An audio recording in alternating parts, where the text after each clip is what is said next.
ନାନୀ କଣ କରୁଥିଲୁ?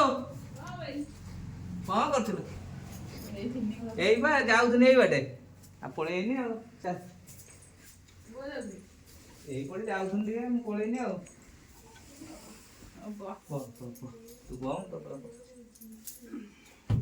ଦେଖନ୍ତୁ ଇଏ ହଉଛି ମୋ ନାନୀ, ଗୋଟେ ଭଉଣୀ ମୋର। ବହୁତ ଦିନ ପରେ ଆସିଛି ତା ପାଖକୁ। ଆଉ ତୋ ଦେହ ପା ଭଲ ଅଛି ନା?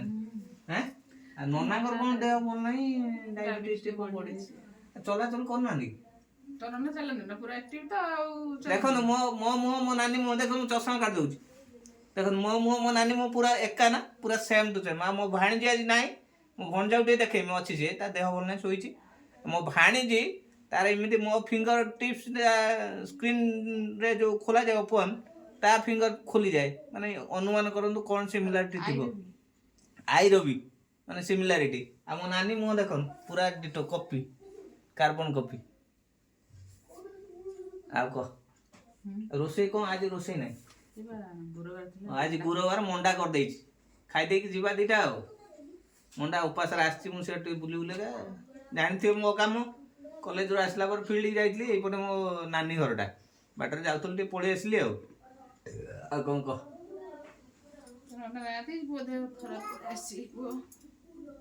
ଝିଅ ତ ତାର ହେଠି ଭଦ୍ରକରେ ଅଛି, ଯାଇଥିଲୁ ସଣ୍ଡେ ଦିନ ଦେଖା କରି। ଏଇଟା ହଉଛି ଝିଅ, କଣ ସେଇଭଳିଆ ଆଉ, କଣ ଆଉ ତାର ଭଲ। କୁନି ଝିଅ ଅଂଶୁ ନା, ଅଂଶୁ ଖେଚେଡାଙ୍କର ଶେଷ ସୀମା ଆଉ। ତା ମାନେ କିଛି ରଖୁନି, ସବୁ ନେଲ ପଲିସ ଗୋଟା ଗୋଟା କାଢୁଛି। ଗୋଡ ହାତ ସମସ୍ତଙ୍କ ଦେହରେ ନାଇ ଦଉଛି, ନାଇ ଦେଇକି ସବୁ ନଷ୍ଟ। ଏଇଆ କରୁଛି ଆଉ କଣ। ବାପା ମାଙ୍କ ଦେହ ଭଲ ଅଛି? ଭଲ ଅଛି ସମସ୍ତଙ୍କ ଦେହ। ଆଉ କଣ ଆଉ, ଏଇଆ ଆଉ। କେବେ ଦେଖେଇ ନଥିଲି ମୋ ନାନୀ କି, ଯେବେଠୁ ଭିଡିଓ କଲିଣି ମୋ ନାନୀ କି ଦେଖେଇ ନଥିଲି, କାରଣ ମୁଁ ଆସି ନଥିଲି ବହୁତ ଦିନ ହେଲା ମୋ ନାନୀ ଘରକୁ। ଆଜି ଆସିଛି, ଟିକେ ନାନୀ ସହିତ ବସିକି ଟିକେ ଦୁଃଖ ସୁଖ ହେଇକି ପଳେଇବି ଆଉ। ଅଳ୍ପ ବାଟ ଘରଟା, ତଥାପି 2-3 କିଲୋମିଟର। ପଳେଇବି ନାନୀ ସାଙ୍ଗେ ଟିକେ କଥା ହେଇ, ନନା ଆସନ୍ତୁ ଟିକେ ଦେଖା କରିଦେଇ ଯିବି। ଟାଇମ ଆପ୍ରୋକ୍ସିମେଟଲି 7:30 ଭଳି ହେଲାଣି। ଶୀତ ପ୍ରବଳ ହଉଛି। ପିଠା ଦିଟା ଖାଇଦେ। ପିଠା ଦିଟା ଖାଇବା ଆଉ, ମଣ୍ଡା ଦିଟା ଦବୁ ଖାଇଦବା ଆଜି ଆଉ, ଗୁରୁବାରର ଆଉ। ଆଜି ମୋ ନାନୀ ଲକ୍ଷ୍ମୀ ଏଇ ତ, ମଣ୍ଡା କରିଛି, ଖାଇଦେଇକି ଯିବା ଦିଟା ଆଉ। ଆଜି ଲାଷ୍ଟ ଗୁରୁବାର, ଆଜି ଓହୋ, ଆଜି ଶେଷ ଗୁରୁବାର। ମଣ୍ଡା ପିଠା କରି ଉଛାନ୍ତି। ଫାଷ୍ଟ ଗୁରୁବାର ମୋ ନାନୀ ଗୋଟେ ପୋଷ୍ଟରେ ଅଛି, ଗଭର୍ଣ୍ଣମେଣ୍ଟ ପୋଷ୍ଟରେ, କହିମିନି ସେଟା, ସସ୍ପେନ୍ସ ତ, ପରେ କହିମି ସେଟା। ସେଟା ପରେ କହିମି, ସସ୍ପେନ୍ସ ରହିଲା। ଅନୁସନ୍ଧାନ କରନ୍ତୁ କେବେ କେଉଁଦିନ କୋଉଠି। ଆଉ ମୋ ଭଣଜାକୁ ଟିକେ ଦେଖେଇବି, ଦେଖେଇ ସାରିକି। ଭଣଜା ଦେହ ବହୁତ ଖରାପ, ଜ୍ୱର, ଭୁବନେଶ୍ୱରରେ ବାବୁ ଥିଲେ, ଜ୍ୱର ହେଇଛି ପଳେଇ ଆସିଛନ୍ତି। ମୁହଁଟା ପୁରା ଗିଲ ହେଇଯାଇଛି, ଟୋଟାଲ ମାଂସ ନାହିଁ, ଖାଲି ବୋନ୍ସ। ଆମର ଗୋଟେ କଥା ନଥିଲା, ଖାଲି ଲମ୍ବା ଲମ୍ବା ଧାଡରେ ଆସ, ଜମା ହାଡ ନାହିଁ, ଖାଲି ମାଂସ। କିନ୍ତୁ ମୋ ଭଣଜାର ପୁରା ଉଲ୍ଟାଟା ହେଇଯାଇଛି, ଜମା ମାଂସ ନାହିଁ, ଖାଲି ହାଡ। ଦେଖେଇବି ତାକୁ। ଖାଇବା ପିଇବା ସୁବିଧା ହଉନି, ବାହାରେ ରହୁଛି, ମେସ୍ କରି ଖାଇବା କଥା ଜାଣିଥିବେ ଆଉ, ସେଇ ହିସାବରେ ଆଉ। ଛୋଟ ପିଲା, ଘର ଖାଇବା ଛଡା ତାଙ୍କୁ ବାହାର ଖାଇବା ଭଲ ଲାଗିବ। ଘର ଖାଇବା ଖାଇ ଖାଇ ବାହାରେ ନୂଆ କରିକି ଯିବାଟା କଷ୍ଟକର ଆଉ, କଣ କରିବା ଆଉ। ସବୁଆଡେ ହଷ୍ଟେଲରେ ରହୁଛୁ, ଏଠି ତ ନିଜେ ରୋଷେଇ କରି ଖାଉଛୁ। ଆଉ କଣ ସୁବିଧା ହଉନି ଖାଇବା ଆଉ, ଘର ଖାଇବା ତାକୁ ଠିକ ଲାଗେ।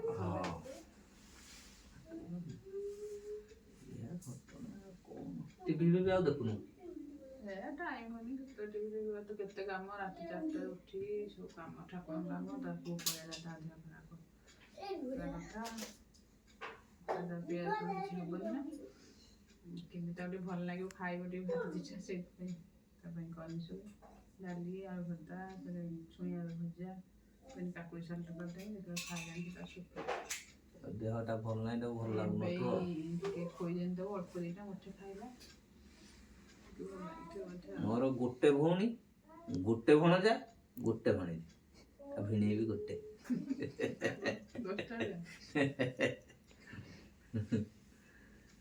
ଆଉ ଇଏ ହଉଛି ଘଟଣା। ମୋ ନାନୀର ଘରକୁ ଟିକେ ଆସିଛି, ଟିକେ ସେ କହିଲାନି ଟିକେ ମଣ୍ଡା ଖାଇ ପଳେଇବା ଦିଟା ଆଉ। ଥଣ୍ଡା ପ୍ରବଳ ହଉଛି, ଆପଣଙ୍କ ଆଡେ କେମିତି ଥଣ୍ଡା ହଉଛି କହିବେ କମେଣ୍ଟ ବକ୍ସରେ। ପ୍ରବଳ ଥଣ୍ଡା। ଆମ ନାନୀ ଦେହ ବି ଟିକେ ଭଲ ନାହିଁ, ଟିକେ କାଶୁଛି।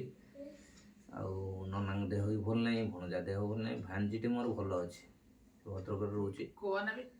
ଭଲ ଅଛି ବୋଲି ଆଉ ନାନୀ କହୁଛି କହନା ବି, କହିଲେ କ'ଣ ଦେହ ଖରାପ ହେଇଯିବ। କାଲି ରାତି ଜାଣିଛୁ 10:30 11ଟା ବେଳେ ମୁଁ କଲ୍ କଲି ହଷ୍ଟେଲକୁ, ତାଙ୍କୁ ଆଡ଼େ ନଥିଲା, ଉଠେଇ କହିଲା ଦେଖା ହେଇପାରିବନି ନା କଥା ହେଇହବନି, କାଲି କଥା ହେବି। ମୁଁ ଯଦି ପୁଣି କାଲି କଥା ହବ କ'ଣ ହେଇଛି ନା କାଲି ହେଲେ କ'ଣ ଚଳିବନି? ମୁଁ ହଁ ଚଳିବ। ସେଠୁ କହିଲା ମୁଁ ସେଠୁ ରଖିଦେନି। ତାର ମନଟା କାହିଁକି କ'ଣ ହେଲା, ମାନେ କେବେ ତ ଏମିତି କୁହେନି, କାହିଁକି କହିଲା। ଫେର କଲ୍ କଲି ଏମିତି କହିଲା ଝିଅ ଟିକେ ବାହାରକୁ ଯାଇଛି, ଆସୁ ଟିକେ ମୁଁ କହିବି ଆଉ। ତାପରେ ଦେଖିଲା ବେଳକୁ ମୁଁ କହିଲି କ'ଣ ହେଇଛି କି? ନାଇଁ ଆମେ ହସ୍ପିଟାଲରେ ଅଛୁ। ସେଠୁ ମୁଁ କହିଲି ଏତେ ରାତି ହେଲାଣି ହସ୍ପିଟାଲରେ କ'ଣ ହେଇଛି? କହିଲେ ଗୋଟେ ଝିଅ ଦେହ ବହୁତ ଖରାପ, ତାକୁ ନେଇକି ଆସିଛୁ। ମୁଁ କହିଲି ଆମ ଝିଅ ଦେହ ଖରାପ? କହିଲେ ନା ସେମିତି କାଇଁ ବ୍ୟସ୍ତ ହଉଛନ୍ତି? ମୁଁ କହିଲି ଆମ ଝିଅ ଦେହ ଖରାପ ବୋଧେ, ମେଡ଼ିକାଲ କ'ଣ ଏତେ ରାତିରେ? ତାପରେ ଦେଖିଲା ବେଳକୁ କଥା କରେଇଲେ, କହିଲେ ସେ ଖାଇବାକୁ ପଳେଇଥିଲା ସମୀର ସାର୍ ସାଙ୍ଗରେ, ସେଠୁ ଖାଇକି ଆସିକି କଥା କରେଇଲେ। କହିଲେ ନା ସେ ମୋ ସାଙ୍ଗର ହେଉଛି ଦେହ ଖରାପ, ମୁଁ ତା ସାଙ୍ଗରେ ଟିକେ ପଳେଇ ଆସିଛି। ଭୂୟାଁ ସାର୍ ସମୀର ଆଉ ସବୁ ଆସିଛନ୍ତି, ତାଙ୍କ ଯେଉଁ ୱାର୍ଡେନ୍ ସବୁ ମାନିନି ସବୁ ଆସିଛନ୍ତି। ଭଲ ହେଇଗଲାଣି, ପଳେଇବେ ଏବେ। ଆଉ ତାପରେ ଆଉ କିଏ କଥା ହେଇନି। ବର୍ତ୍ତମାନ ସମୟ ଆଜ୍ଞା ଛୁଆଙ୍କୁ ବାହାରେ ଯାହା ରଖିକି ଆପଣ ଜାଣୁଥିବେ, ଯଦି ପିଲା ବାହାରେ ରଖିଲେ ଆପଣ ମାନେ ଟେନସନ୍ ଫ୍ରିରେ ଟୋଟାଲ ରହିପାରିବେନି। ବର୍ତ୍ତମାନ ସିଚୁଏସନ୍ ଯାହା ହେଇଯାଇଛି ପ୍ରକୃତରେ, ବର୍ତ୍ତମାନ ଦୁନିଆଟା ସେଇ ଟାଇପ୍ର ହେଇଯାଇଛି। ଆପଣ ପିଲା ବାହାରେ ରଖିକି ଟୋଟାଲ ଆପଣ କଥା ହେମି, ତାପରେ ମୋତେ ନିଦ ପଡ଼ିବ। ପ୍ରକୃତରେ ତୁ ପ୍ରତ୍ୟେକ ଦିନ କଥା ହେବା ଦରକାର। ଆପଣ ଏଇଟା ଗୋଟେ ମେସେଜ ବି, ଆପଣ ଯଦି ପିଲା କାହାର ଆପଣ ବାହାରେ ରହୁଛନ୍ତି, ପାଠଶାଠ ପଢ଼ୁଛନ୍ତି, ପ୍ରତ୍ୟେକ ଦିନ ଅନ୍ତତଃ ରାତିରେ ଥରେ କଲ୍ କରି କଥା ହୁଅନ୍ତୁ। ନହେଲେ ତମ ଶୋଇବିନି ଜମା। ମୋ ନାନୀ କରୁଛି, ବହୁତ ବେଟର କଥା। ଆପଣଙ୍କର ଯଦି କେହି ବାହାରେ ରହୁଛନ୍ତି, ପିଲା ପାଠଶାଠ ପଢ଼ୁଛନ୍ତି, ମୋ ତରଫରୁ ଆପଣମାନଙ୍କୁ ରିକ୍ୱେଷ୍ଟ, ଗୋଟେ ମେସେଜ ବି ମୋ ତରଫରୁ ଆପଣଙ୍କୁ।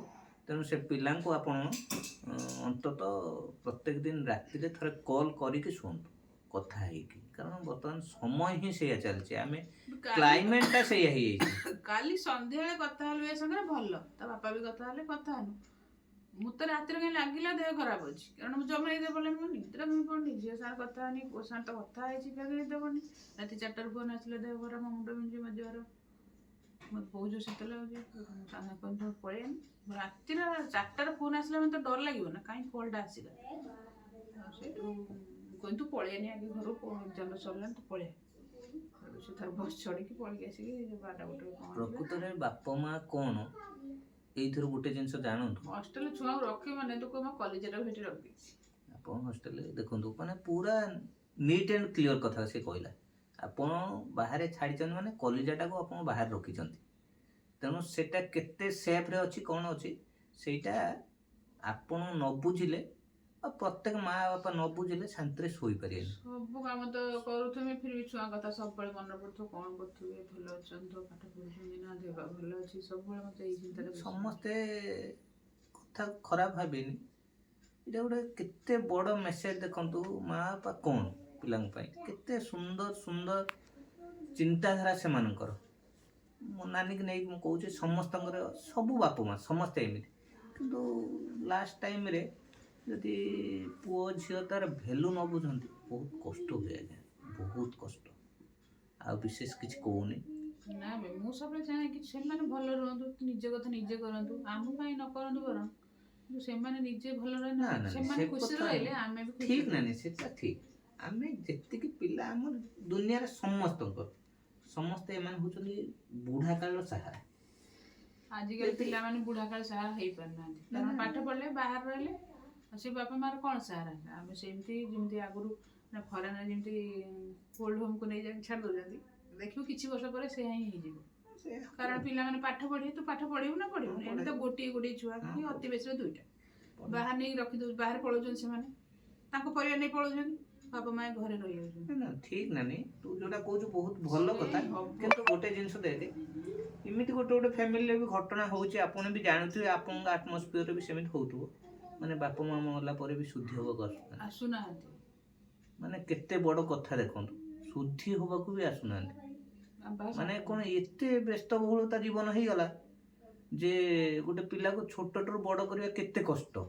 ଆପଣ ଦେଖୁଥିବେ, ମୋ ଭିଡ଼ିଓ ବି ଦେଖୁଥିବେ ଆପଣ, କେତେ କଷ୍ଟ ସମସ୍ତେ ସବୁ ବାପା ମା ବି ସେମିତି କଷ୍ଟ କରନ୍ତି ପିଲାଙ୍କୁ ତାପରେ ବି ଲାଷ୍ଟ ମୋମେଣ୍ଟରେ ମା ବାପା ଚାଲି ଯାଉଛନ୍ତି ତାଙ୍କ ପାଇଁ ତ କିଛି କରୁନାହାନ୍ତି ବାହାରେ ଯୋଉମାନେ ରହିଲେ ଏଇଠି ସିନା ଗୋଟେ ଗୋଟେ ଛୁଆ ଜନ୍ମ କରୁଛନ୍ତି ତାଙ୍କର ବେଶୀ ଦୁଃଖ ଯୋଉମାନେ 2-3 ଜଣ ଜନ୍ମ କରିଛନ୍ତି କମ ସେ କମ ଗୋଟେ ପୁଅ ତାଙ୍କ ପାଖରେ ରହୁଛି ତୁ ଯେ ବାପା ମା ଆମର ଟେନସନ ଅଛି ଆମେ କଣ ହ୍ୟୁମାନିଟି ଭୁଲିଯିବା କି ଯଦି ଗୋଟେ ପିଲା ବାହାରେ ରହିଲା ପିଲା ବି ଫେର ଅଛନ୍ତି ନା ଫ୍ଲାଇଟରେ ସାଙ୍ଗେ ସାଙ୍ଗେ ଆସିକି ପହଞ୍ଚି ଯାଉଛନ୍ତି ରେୟାର ସେଇ ଜିନିଷଟା ମୁଁ ଭାବୁଛି ସଂସ୍କାର ଗୋଟେ ଜିନିଷ ମୁଁ ସେଇଟା ଭାବୁଛି ନିହାତି ସଂସ୍କାର ଯଦି ସେଇ ଜିନିଷଟା ପାଇଥିବ ସେ ନିଶ୍ଚିତ ଆସିବ ଆମ ପୁଅ ଆସିବ ତା ଦାଦି କି ତା ଚୂଳ କାଟିଦେ ତାଙ୍କ ନଖ କାଟିଦେ ନାନୀ ସେଇଟା ହଉଛି ସଂସ୍କାର ତ ନନା ସେପଟ ରୁମରେ ତାଙ୍କ ମାର ଘଷି ଦଉଥିବେ ଏପଟେ ମୋ ପୁଅ ମୋ ଗୋଡ଼ ଘଷି ଦଉଥିବ